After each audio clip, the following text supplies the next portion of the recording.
Natasha Deen. World Service. Hi guys, it's Natasha Deen here, and today I'm talking to you about creating characters. So, every author is going to have their own opinion. In my opinion, characters are the thing in the story because your character is going to dictate the plot of the story, because some characters will do things that some characters just would never do. Characters will dictate description because how the character views the world will influence and color how you describe that world back to your readers. So, what are some things that we want to keep in mind when we want to create really sort of 3D, realistic, depthful characters? So, tip number one is the easiest tip. What does your character look like? Where and how do they live? So, is your character a boy, a girl, non-binary? Do they live in a mansion? Do they live in a hovel? Are they living in modern times, future times, past times? All those things are really important. And one of the things that you might want to look at is going online and finding character worksheets where you can write out things like, what's my character's eye color? What is their hair color? Tip number two is related to tip number one, which is how your character lives, how they look, all those kinds of things. It doesn't exist in a vacuum. And that's true of our world too. We're constantly inundated with images of what our society considers beauty and what our society considers attractive. And if you fall into those categories, the world kind of treats you one way. If you fall into not that category, if you're not a bell curve kind of person, the world treats you a different way. And in our world too, right? It's not just, oh, my character is a person of color. I'm a person of color, and how I feel when I'm walking around on the streets in Canada is going to be a lot different than how I feel walking around the streets in another country, because in Canada, I know I have certain rights and freedoms. I know that default, the majority of people will treat me a certain way regardless of my skin color. In other countries, I don't know that that's going to be true. In other countries, I don't know that my safety isn't going to be at risk because I am a girl and I identify as a girl. Your character really wants something, and that's going to be the thing that really pushes your story forward.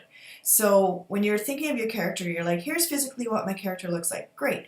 Now, emotionally, what is your character like? And intellectually, what is your character like? And what is it in the story that they really, really want?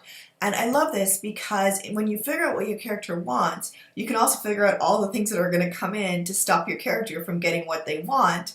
And in doing that, you create a plot line for yourself, right? So there is Cinderella, and she really wants to go to the ball. That's her driving force. That's the thing she really wants to do, except she has no dress, and she has no way to get there, and, all these things. And oh, look, the problem, it's solved because, here comes the fairy godmother, except, oh, here's this other problem.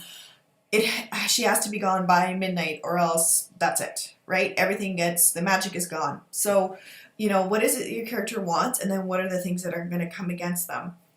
One of the really important things to remember with this is that one of the biggest problems your character is going to have is themselves, right? And this is true. This is real life. Like, quite often we get in our own way, and our fears and our anxieties and our insecurities can stop us from asking for help or stop us from trying out that thing that we really want to try. So what are the kind of foibles and flaws in your character? And it's okay if your character has flaws and they're not perfect. You don't want them to be perfect anyway. The thing that I think is really, really important to make a really great character is why. Like, why? Why does your character want the thing that they want? Why is your character doing the thing that they're doing? And I see this a lot with action adventure kind of stories where something terrible has happened, like aliens have landed and they're attacking Earth, and the character runs in to help. And I go, great. Why? And the writer will say, well, because they're the hero and that's the whole point. No, right? I mean, yes, but no. why, like, what's in it for this character? What's at stake for them? What do they have to lose? The truth is, there's not many of us that are ever going to be police officers or firemen or EMTs or nurses or doctors, because those are very specific groups of people that when danger comes, while the rest of us are like, let me get out of here, they're the people that walk into it. Why do they want what they want?